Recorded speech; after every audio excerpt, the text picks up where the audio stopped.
Hi everyone! Welcome back to Bullet Journaling 101. I'm Bailey, and today I'm very excited to show you how to make a calendar.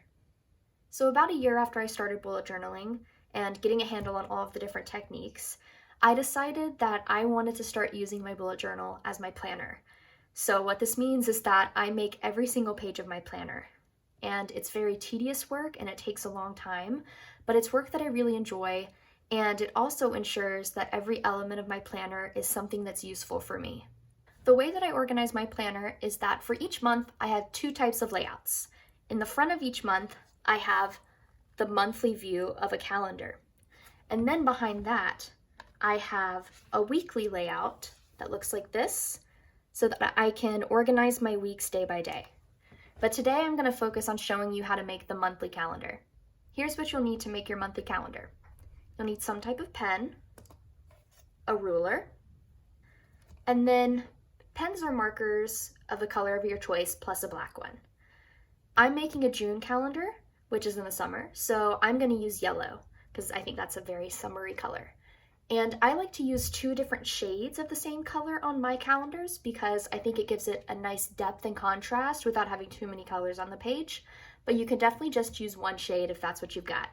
So the first step to making your calendar is to measure out all the boxes and draw them. I like to do my monthly calendars across 2 pages instead of on 1 page because it gives me enough room to make the boxes big enough to write in, because I like to mark vacations, breaks, birthdays, etc. in my monthly calendars. So the measurements I use are, my boxes are 3 centimeters by 3 centimeters. And I start the boxes 3 centimeters from the top of the page to give me enough room to write out the month and the year. You'll end up having Sunday through Wednesday on the left-hand page, and then Thursday through Saturday on the right-hand page. So let's get started.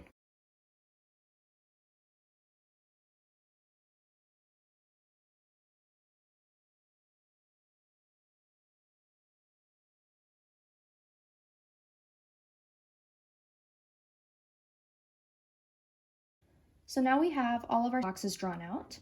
As you can see, I added a rectangle to the top of each box on the top row so that I can label each day of the week.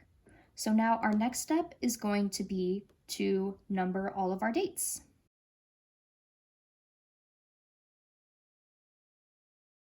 So now that we've got our dates numbered, it's time to label the days of the week.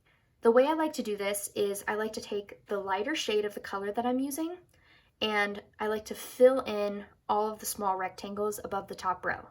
And then I take my pen and I write out the days of the week. And you can either write out the full word or you can use an abbreviation.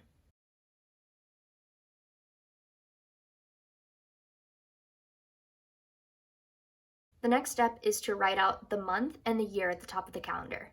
So like everything in bullet journaling, you can do this however you want, but for now I'll share the way that I do it.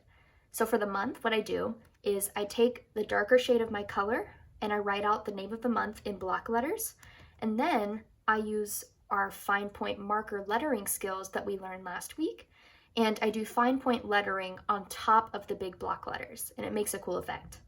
For the year, I just take my darker shade of my color and I write out the year, and then I just draw little decorations around it.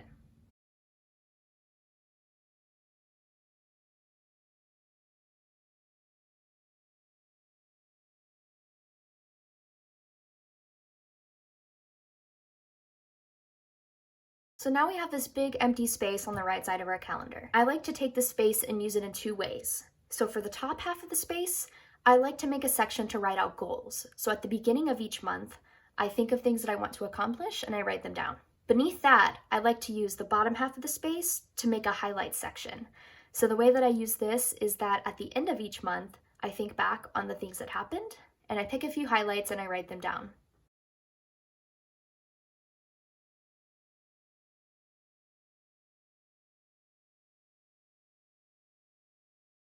Now you have your very own finished monthly calendar.